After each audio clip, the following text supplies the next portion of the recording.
Question देखते हैं 21 number. कह रहा है वृत्त का समीकरण निकाले जो y अक्ष को मूल बिंदु से 4 की दूरी पर स्पर्श करता है तथा x अक्ष पर 6 की लंबाई का अंतःखंड करता है। चलिए तो इसको बनाते हैं हम लोग। चलिए हम लोग ले लेते हैं एक्सिस, ये आपका x एक्सिस हो जाएगा। यहाँ पे एक और एक्सिस ले लेते हैं y एक्सिस, ठीक है, x एक्सिस और y एक्सिस। लिख देते हैं x dash y axis y dash, है ना। चलिए यहाँ से लिख देंगे। अच्छा, वृत्त यहाँ पर भी स्पर्श कर सकता है, 4 इकाई दूरी इधर भी हो सकती है और इधर भी हो सकती है, यानी कि वृत्त आपका ऐसे भी गुजर सकता है। और x अक्ष पे कितना अंतःखंड काटता है? 6 की लंबाई को। तो ऐसे देखेंगे 6 की लंबाई का अंतःखंड भी कटना चाहिए। चलिए इस तरह से, लेकिन वृत्त आपका ऐसे भी गुजर सकता है, समझ रहे ना, ऐसे भी गुजर सकता है और वृत्त आपका इधर से ऐसे भी गुजर सकता है। चलिए इस तरह से भी हो सकता है, ठीक है। देखिए ये भी 4 इकाई दूरी पर है और ये अंतःखंड जो दिया है इसको यहाँ पे मान लेते हैं ए और यहाँ पे मान लेते हैं बी। यह अंतःखंड ए बी बराबर दिया है आपके पास 6 सेंटीमीटर, ठीक है। टोटल 6 सेंटीमीटर दिया है ए से बी की लंबाई, यहाँ लिख देते हैं ऊपर ए बी बराबर 6 सेंटीमीटर है। 6 इकाई है, मतलब 6 है, सेंटीमीटर नहीं, 6 इकाई दिया हुआ है। तो हमें इस वृत्त का इक्वेशन, तो इसका भी हो सकता है और ये भी हो सकता है, दोनों वृत्त हो सकता है। तो पहले तो हमें केंद्र का पता होना चाहिए, केंद्र क्या हो सकता है। चलिए इसमें कुछ हमें रचनाएं करनी है, थोड़ा ध्यान से देखेंगे। यहाँ से इसको सीधे मिला देते हैं, ठीक है, यहाँ से इसको सीधे मिला देते हैं ऐसे।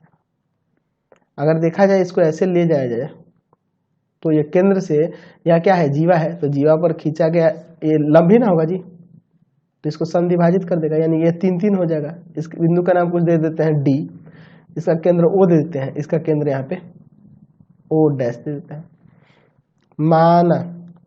माना ओ तथा ओ डैश केंद्र वाले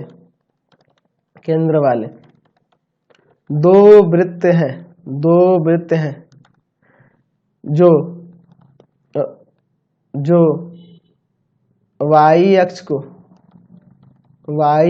को 4 की दूरी पर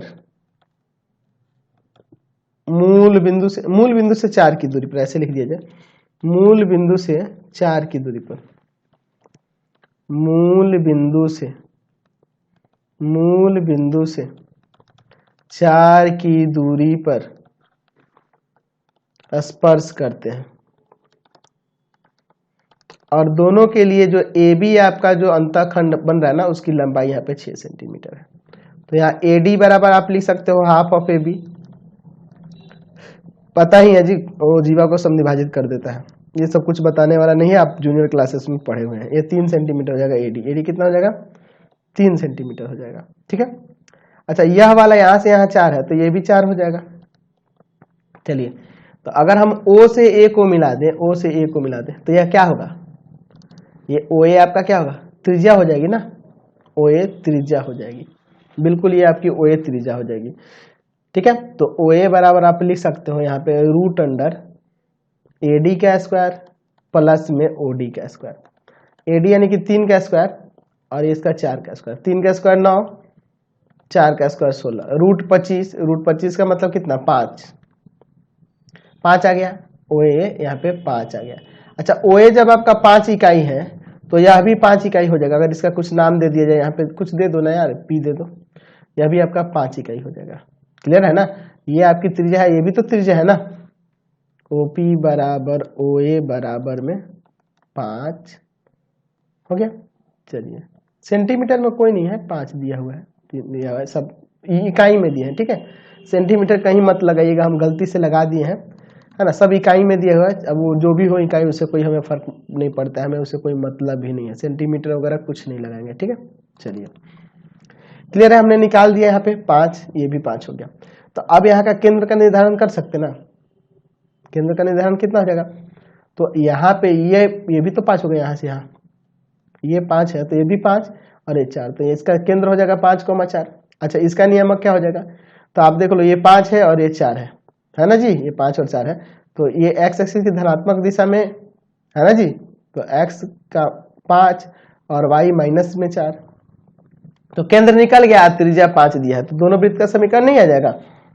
चलिए तो यहां से आपका वृत्त का समीकरण निकल जाएगा, जिसका केंद्र